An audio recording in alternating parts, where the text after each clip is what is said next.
देखो यहाँ पर निर्देशांक ज्यामिति जो है, जो आपको लिखा हुआ है एक्सरसाइज 7 है, ठीक ना। ध्यान से तो तुम लोग यहाँ ध्यान दो, वहाँ मत ध्यान दो, यहाँ ध्यान दो, ठीक ना।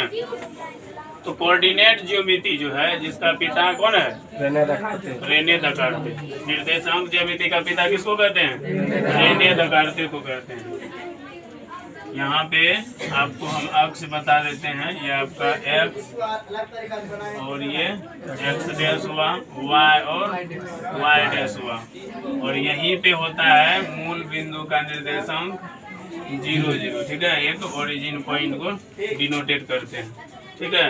इसमें जो है चतुर्थांश के टाइप से भी कर सकते हैं, ये आपका प्लस प्लस और ये आपका माइनस प्लस और ये माइनस माइनस और ये प्लस माइनस। ये हुआ प्रथम पाद, ये हुआ द्वितीय पाद, ये हुआ तृतीय पाद और ये हुआ आपका चतुर्थ,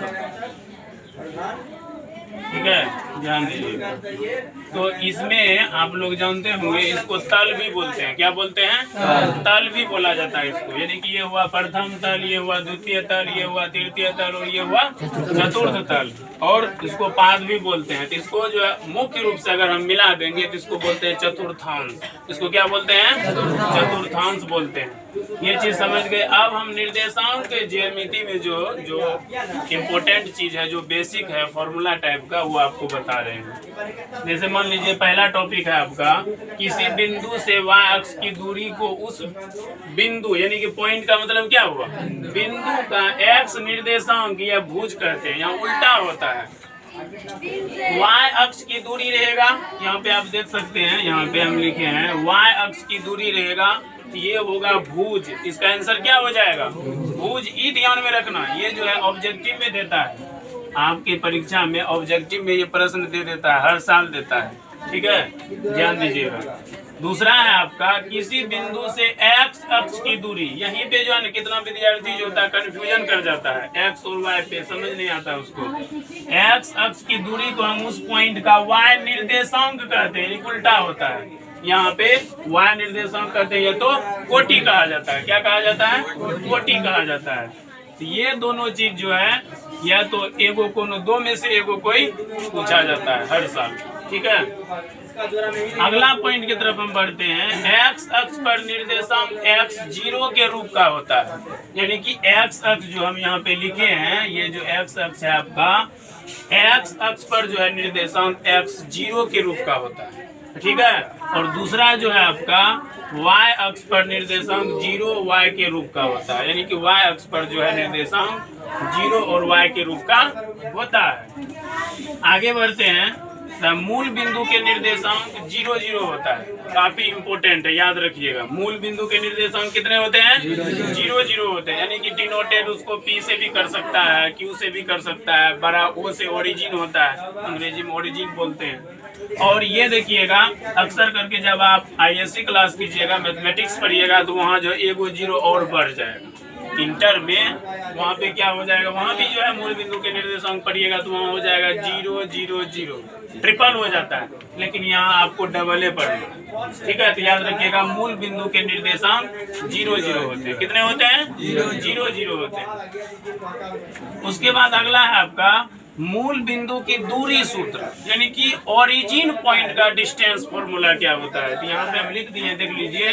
ओरिजिन पॉइंट का जो है डिस्टेंस फॉर्मूला होता है x² प्लस y² के रूट अंडर, यानी कि रूट ओवर होता है। ये आपका मूल बिंदु का दूरी सूत्र।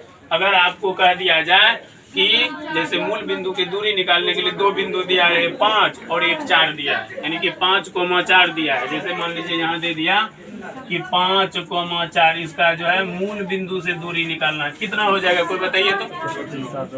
कितना होगा आंसर इसका? इसको क्या करेंगे, देखिए हम 5 का स्क्वायर करेंगे प्लस 4 का स्क्वायर करेंगे, इसका रूट ओवर करेंगे, कितना हो गया? 25, 4 चौके 16, कितना हो जाएगा? रूट 41। इसका तो वर्गमूल नहीं निकलेगा, तो यही आपका आंसर हो जाएगा, रूट 41 हो जाएगा।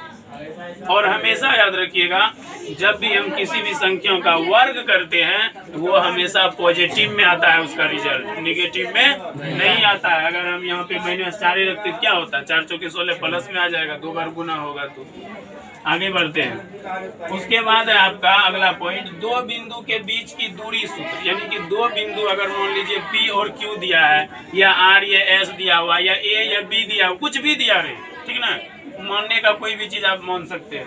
तो उसमें क्या होगा, x2 माइनस x1 के square plus y2 minus y1 के स्क्वायर के रूट अंडर, ठीक है।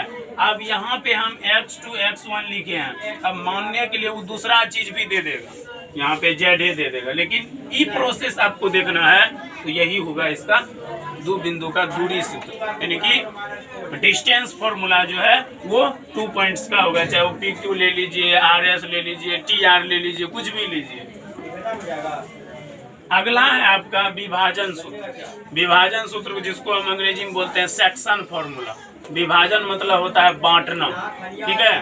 तो देखिए सेक्शन फॉर्मूला में क्या है, m1x2 प्लस m2x1 बटे m1 प्लस m2, बीच में कॉमा का चिन्ह रहेगा, m1y2 प्लस m2y1 बटे m1 प्लस m2, ये होता है, यानी कि रेशियो अनुपात में इसका जो है होता है।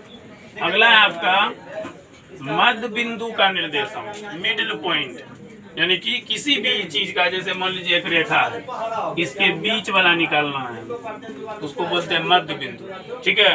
जैसे आप कहते हैं किसी भी चीज को बीच में रखने की कोशिश करते हैं, तो मध्य बिंदु का निर्देशांक होता है x1 प्लस x2 बटे 2, y1 प्लस y2 बटे 2 होता है मध्य बिंदु का निर्देशांक, याद रखिएगा।